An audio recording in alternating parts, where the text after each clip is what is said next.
Le psaume 111. C'est un petit psaume, mais qui nous dit beaucoup de choses. 111.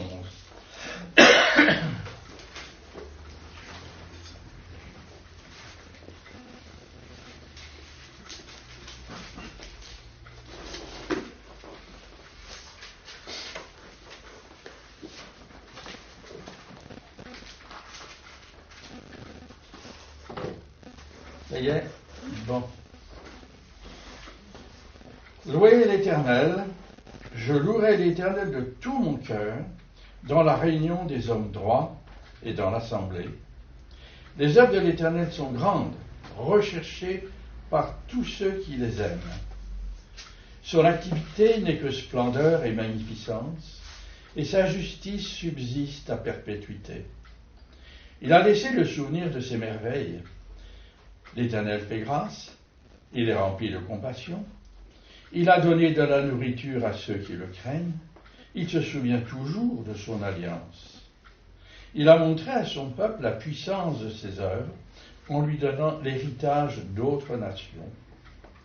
Les œuvres de ses mains, c'est la vérité et la justice. Tous ses décrets sont dignes de confiance, bien établis pour toute l'éternité. Faire avec vérité et droiture. Il a envoyé la libération à son peuple, il a prescrit son alliance pour toujours, son nom est saint et redoutable.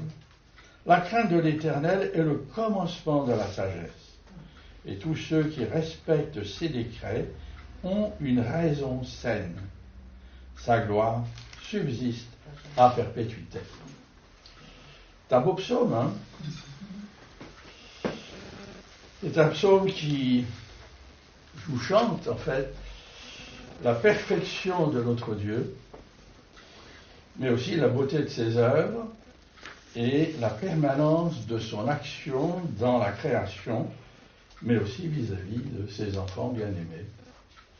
Vous voyez, sans le dire, ce psaume chante, en fait, la parfaite fidélité de notre Dieu et Père.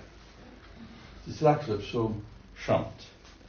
Et cette parfaite fidélité, elle rejaillit sur sa création et sur son peuple, sur son Église et sur chacun de nous.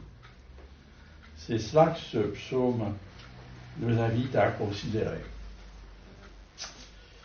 Pour les plus anciens comme moi, autrefois on appelait ceux qui fréquentaient l'Église des fidèles. C'est ce que le monde d'aujourd'hui, nos voisins là au-dessus, partout là, c'est ce qu'ils disent de nous quand ils nous voient venir ici. Est-ce que à leurs yeux nous sommes des fidèles? C'est pas, hein, je vois vos regards, c'est pas tout à fait sûr. Hein. Cependant, nous voulons être chacun de nous fidèles à la Bible et à notre Seigneur Jésus-Christ. Nous avons un désir dans le cœur d'être fidèles. Mais il ne s'agit pas pour nous, dans cette fidélité, d'être fidèles à un livre, aussi précieux qu'il soit. Il nous faut être fidèles à la parole de ce livre. C'est la parole de ce livre qui est importante. C'est pas être fidèle à une doctrine particulière ou à une vie nouvelle qui éclaterait comme ça subitement, ou encore, n'est-ce pas, être fidèle à l'un ou l'autre des grands hommes qui nous ont précédés. N'est-ce pas, dans l'approche de la Bible, il y a deux pièges. Le premier, c'est l'orthodoxie. Le deuxième, c'est le libéralisme. Alors, l'orthodoxie, c'est s'attacher à une forme de compréhension du texte biblique et d'en faire une loi immuable. C'est comme ça qu'on croit et pas autrement. Le libéralisme, c'est estimer que le texte biblique a été écrit dans des temps anciens et qu'il faut l'adapter, il faut l'actualiser au temps d'aujourd'hui. Et une bonne partie de la chrétienté voit la Bible comme ça. Cependant, la Bible est un livre vivant.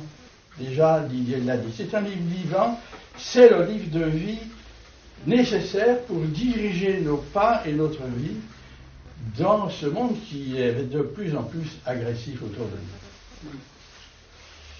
La Bible est une boussole qui nous conduit dans notre vie. On va chercher notre chemin à travers la parole de Dieu.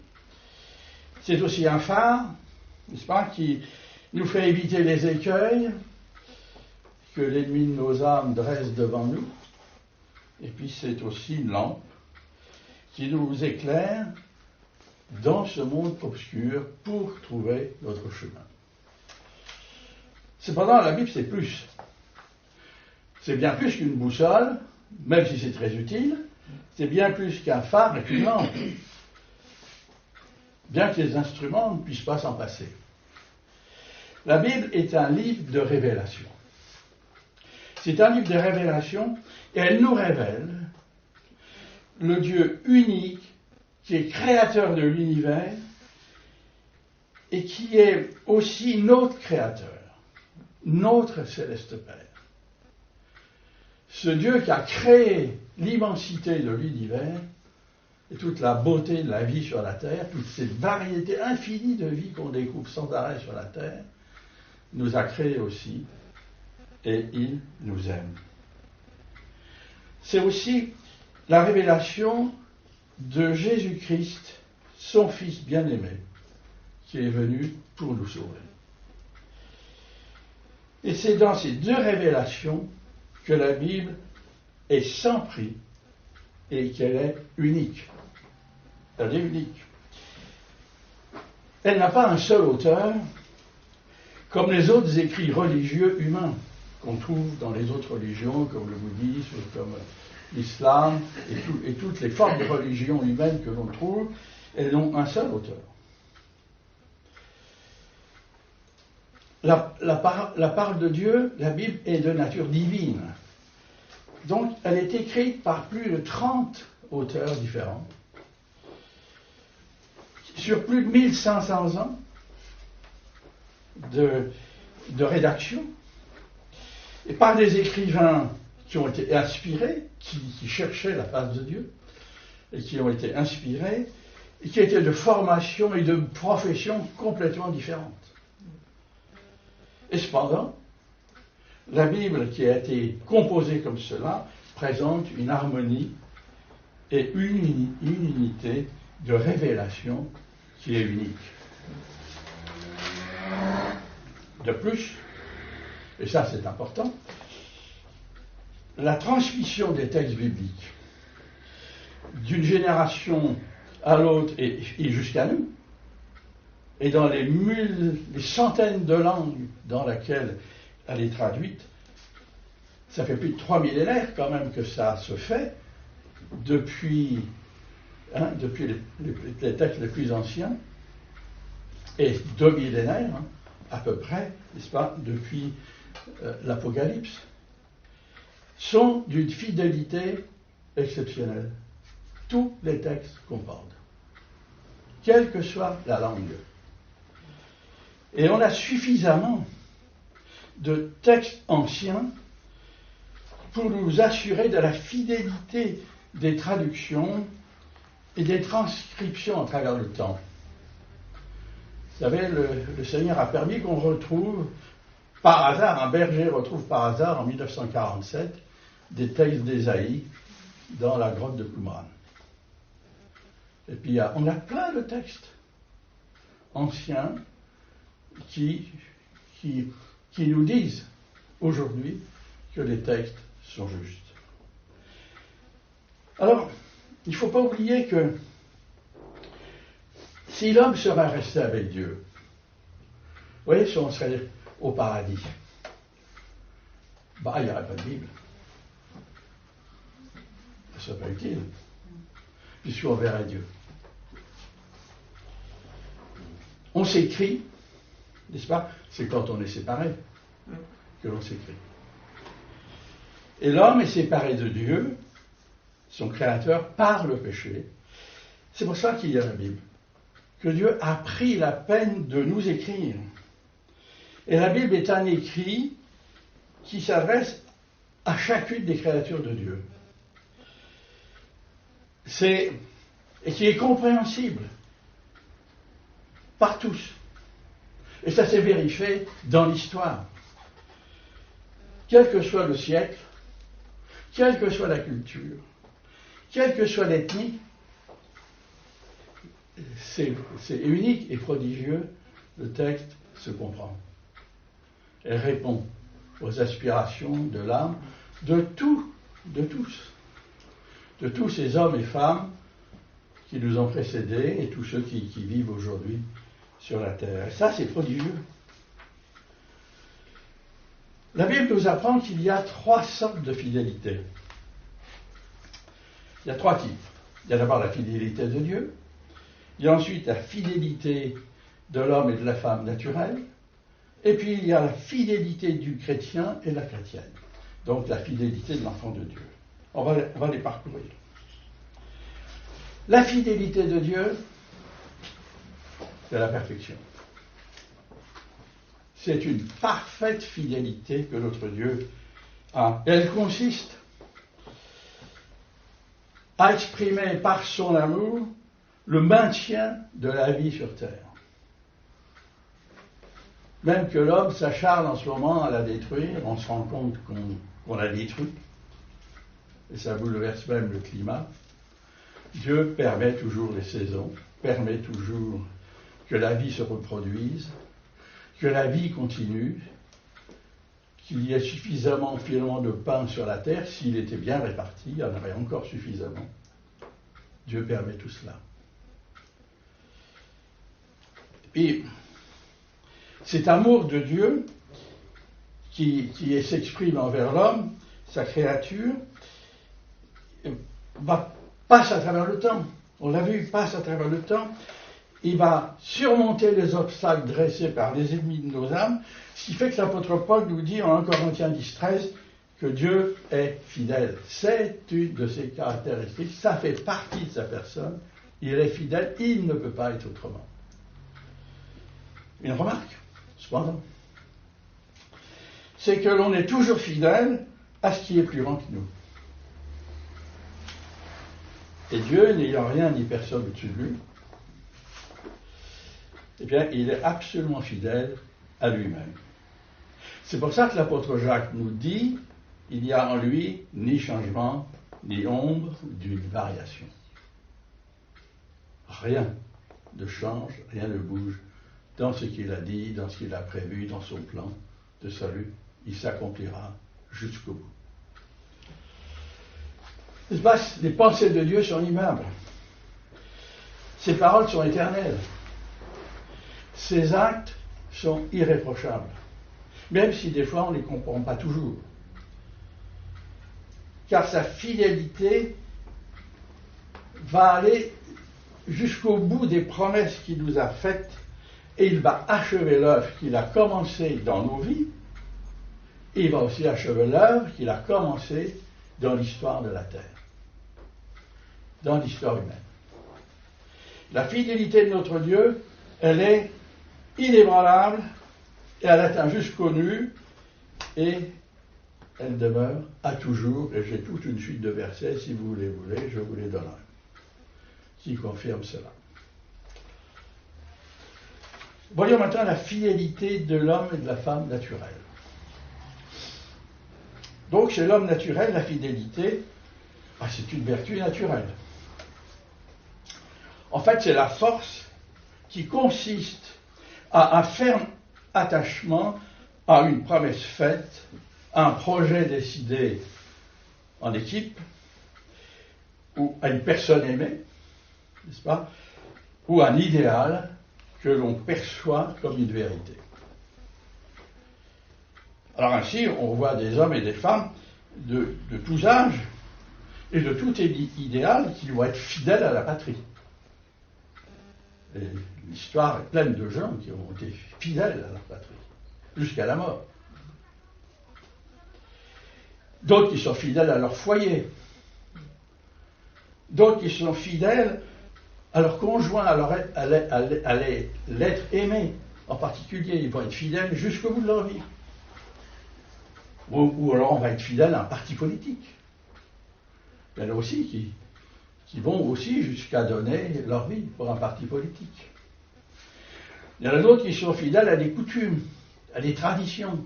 C'est intangible, on ne peut pas le changer. Vous voyez, toutes ces sortes de fidélités naturelles, où il n'est pas nécessaire d'être chrétien pour être fidèle à tous ces éléments de la vie courante que nous traversons. La fidélité du chrétien, c'est autre chose. C'est, nous dit l'apôtre Paul en Galates 5:22, c'est un fruit de l'esprit. Donc ça nous est donné. Et cette fidélité, étant un fruit de l'esprit, elle est de nature divine. N'est-ce pas? Et cette fidélité divine, donc, est un attachement créé dans notre cœur par le Saint-Esprit pour ce qui nous vient de notre Dieu, d'être fidèle à ce que notre Dieu nous donne. Être fidèle à ce qui plaît à notre Dieu. N'est-ce pas? Être fidèle à ce qui nous lie à notre Dieu. N'oublions pas que c'est une relation d'amour qui nous relie à notre Dieu. C'est une relation d'amour totale, absolue, parfaite. Et ce sont, vous voyez, des actions spirituelles d'amour qu'on va donner vers notre Dieu par notre fidélité. C'est ce qu'il nous donne, donc il s'attend en retour à la même chose. Il faut être aussi fidèle à sa volonté. Et sa volonté est la loi suprême, quelles que soient les circonstances positives ou adverses que nous traversons. Quelquefois, les tentations que nous subissons par notre égoïsme ou par le monde. N'est-ce pas? Et quelle que soit aussi l'ingratitude des hommes autour de nous, aussi bien dans l'Église, parce que ça existe, et parfois même la ruine de nos espérances qui ont été cassées par d'autres. N'oublions jamais que la fidélité à la Bible, c'est un fruit de l'esprit. C'est spirituel. Ça vient de Dieu. Et c'est pas dû à un zèle charnel, n'est-ce pas? Parce que si c'est un zèle charnel, eh bien, ça va nous conduire à l'aveuglement et au fanatisme. C'est pas ça le but de Dieu. La source de la fidélité pour nous, enfants de Dieu, c'est l'amour de notre Dieu pour nous. Elle est là, la source de la fidélité. Elle est grande, elle est immense, et il nous faut la prendre, nous en saisir, n'est-ce pas? Il y a un verset qui dit, nous en habiller, nous en revêtir. Et c'est pour cela que notre Dieu va chercher à se glorifier à travers nous, à travers notre fidélité, parce que lui est fidèle, donc notre fidélité, vous voyez, permet la circulation de l'amour. Parce que l'amour, c'est un sentiment qui circule. C'est pas fixe, c'est pas stable. Notre Dieu nous en donne, on va lui redonner. Et ça tourne comme ça. Et c'est cette fidélité-là, vous voyez, qui va être le support aussi bien de la fidélité de Dieu envers nous que notre fidélité à nous vers lui va permettre à l'amour de circuler. C'est pour ça que c'est si important, la fidélité. Notre Dieu doit être l'objet de notre amour. Le premier aimé. Même autrefois, notre conjoint.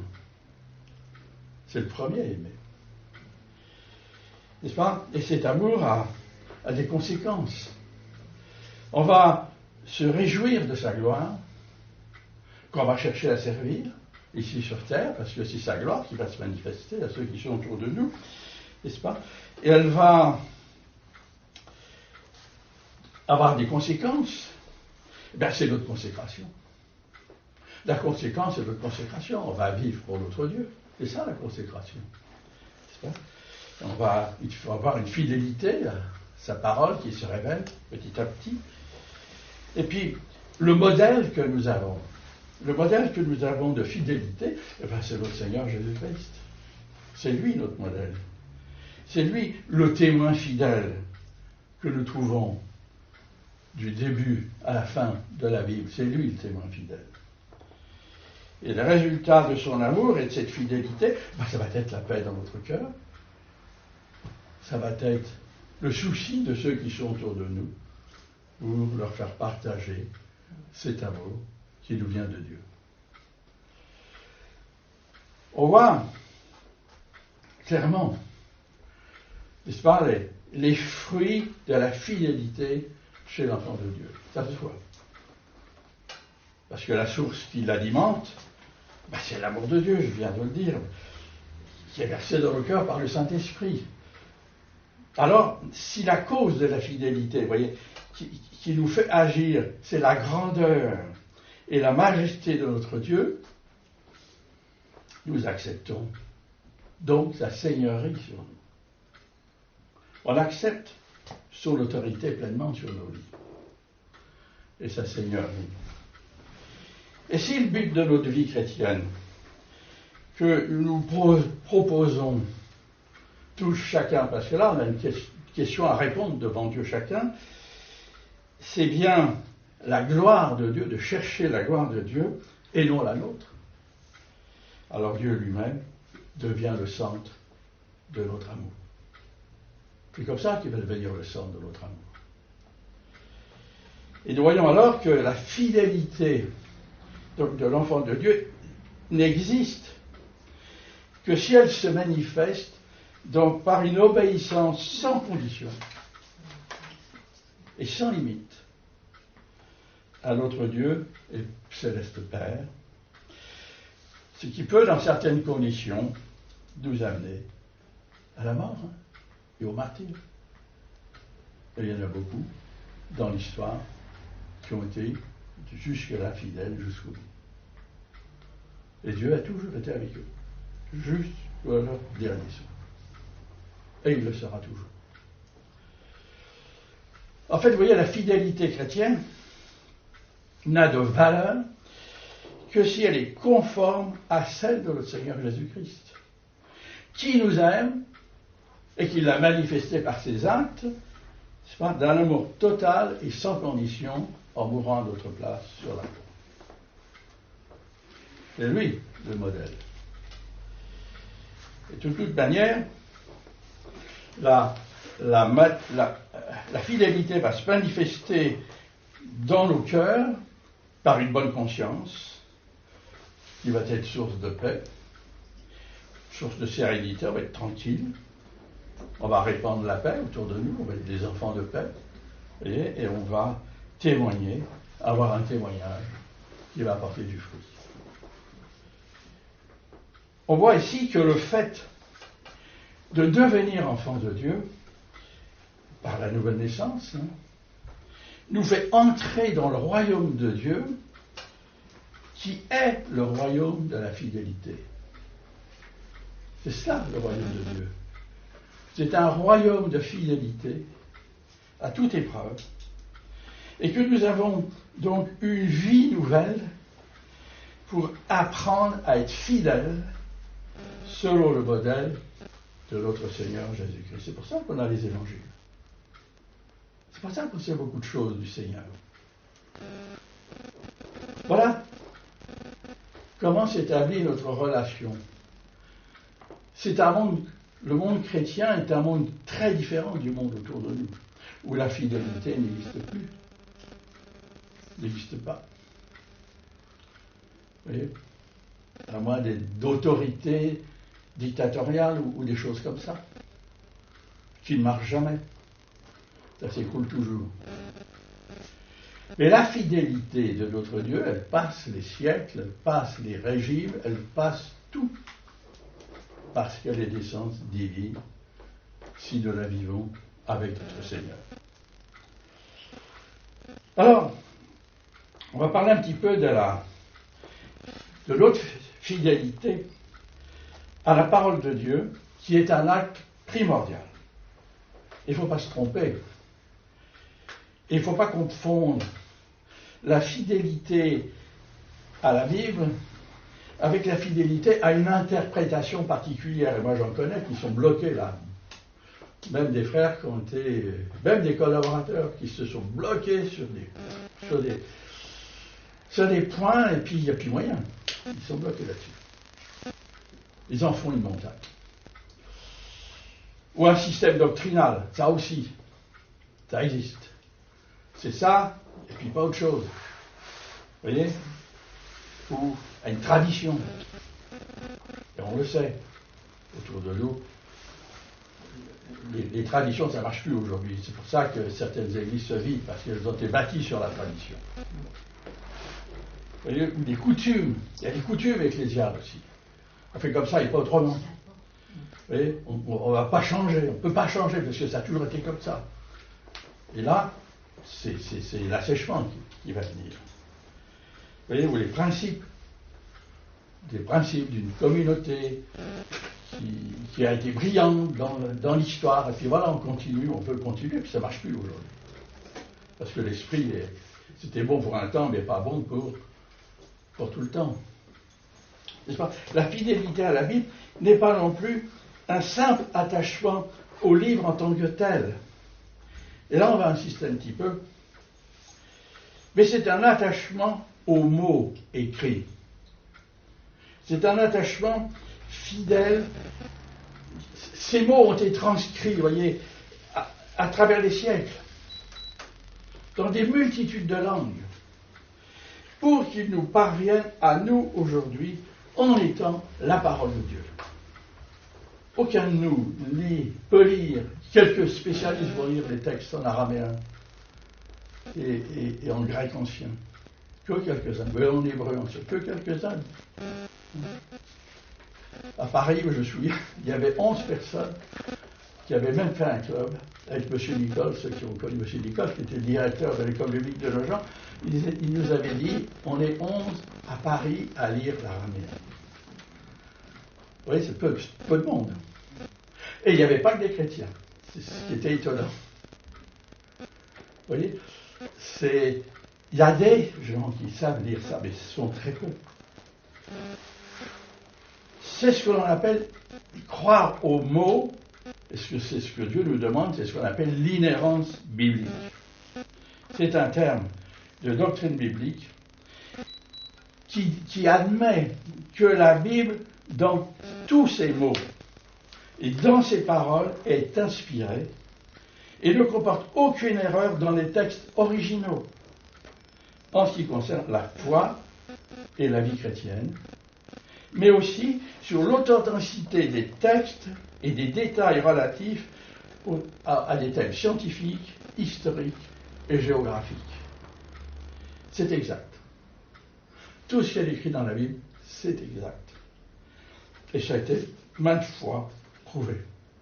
Au XIXe siècle, beaucoup de gens se sont attaqués à la Bible sur ce plan-là, mais ça a toujours été démoli. Et il y a des livres qui sont écrits là-dessus, si ça vous intéresse, qui expliquent comment. Il y en a même des détracteurs qui se sont convertis. Il y en a même après qui a écrit le livre Bénure. Vous voyez. Donc, la Bible est exacte dans ses mots, dans ses paroles. Bien sûr, ça implique que les auteurs bibliques ont suivi dans leur transcription de la révélation qu'ils ont eue de Dieu toute la volonté de Dieu. Ils ont tout transcrit et qu'ensuite notre Dieu a veillé par son esprit sur sa parole pour éviter toute erreur dans les traductions d'une langue à l'autre. Et ça, on peut être certain, là aussi, il y a des spécialistes. J'ai travaillé assez longtemps à la Maison de la Bible pour savoir qu'il y a des spécialistes qui sont tout le temps là à vérifier et à ce que nos Bibles actuelles soient exactes et conformes aux textes originaux. Ce qui fait que nous reconnaissons la Bible comme la révélation de Dieu. Et si nous acceptons cette révélation, n'est-ce pas, dans toute sa plénitude, n'est-ce pas, elle va s'imposer à nous,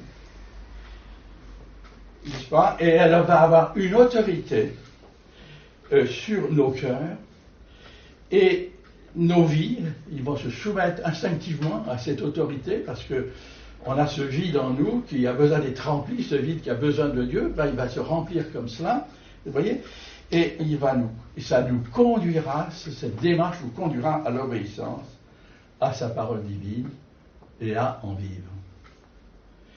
Ainsi, par la lecture quotidienne, eh ben, elle va nous instruire, elle va nous critiquer, elle va nous reprendre, et ainsi elle va nous réformer notre vie, qui par la puissance du Saint-Esprit nous conduira petit à petit à la ressemblance de notre Seigneur.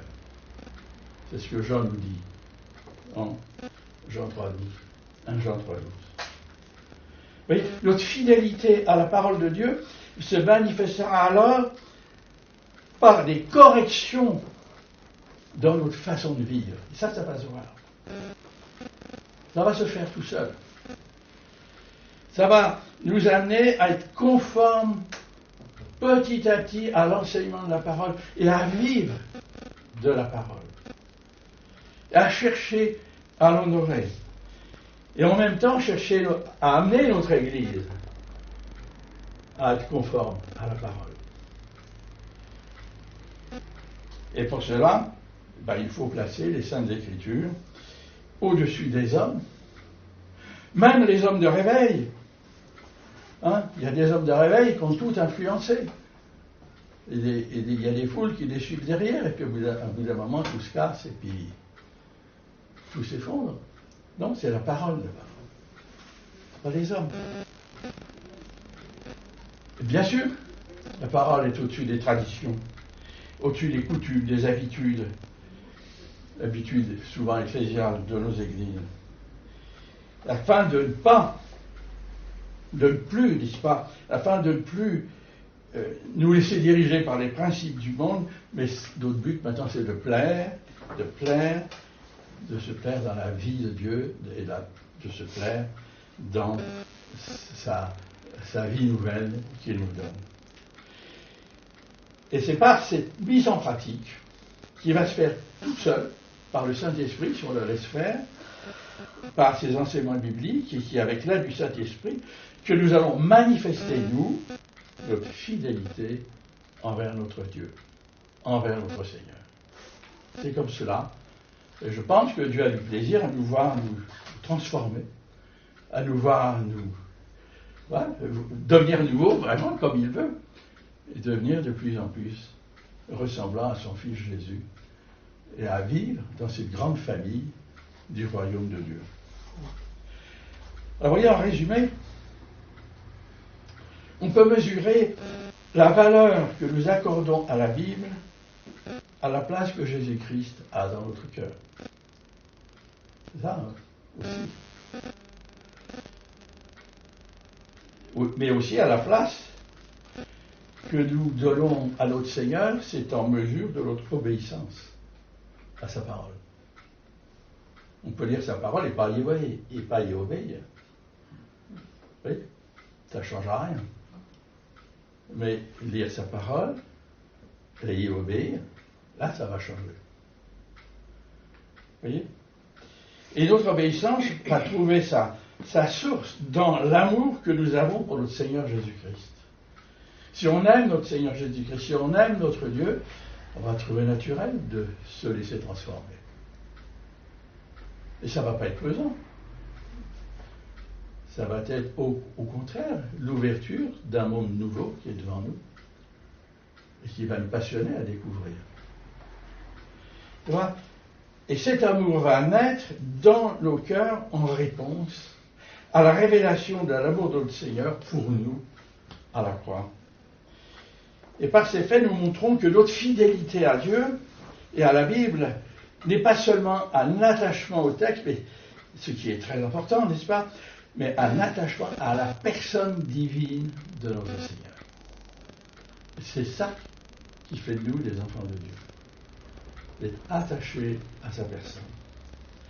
Et nous n'oublions pas que si nous n'avons qu'un amour pour le texte, c'est du pharisianisme. Et c'est assez décrit dans le Nouveau Testament. Et si nous avons un amour du texte biblique qui ne nous transforme pas, c'est de l'idolâtrie. Nous ne voyons pas cela. Et c'est qu'il peut aussi, si nous voulons adapter la Bible pour qu'on continue de vivre comme avant, bah ça c'est du libéralisme. Et ça ne marche pas non plus. Vous voyez? Alors, que notre attachement soit fidèle aux paroles que Dieu a écrites pour nous dans le livre qui s'appelle la Bible. C'est les paroles qui sont importantes. Parce que ces paroles, il va, par son esprit, s'arranger pour qu'elles touchent notre cœur, pour qu'elles renouvellent notre intelligence, pour qu'elles éveillent notre âme. C'est ce qui va se passer. Ce monde immense que Dieu a préparé pour nous, eh bien, on peut commencer à le découvrir ici-bas sur terre.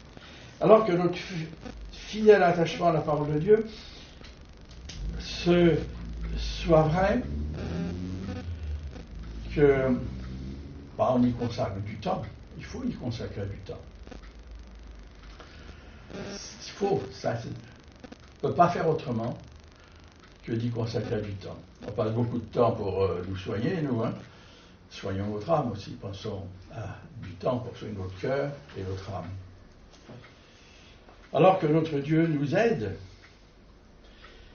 et nous fortifie dans notre vie,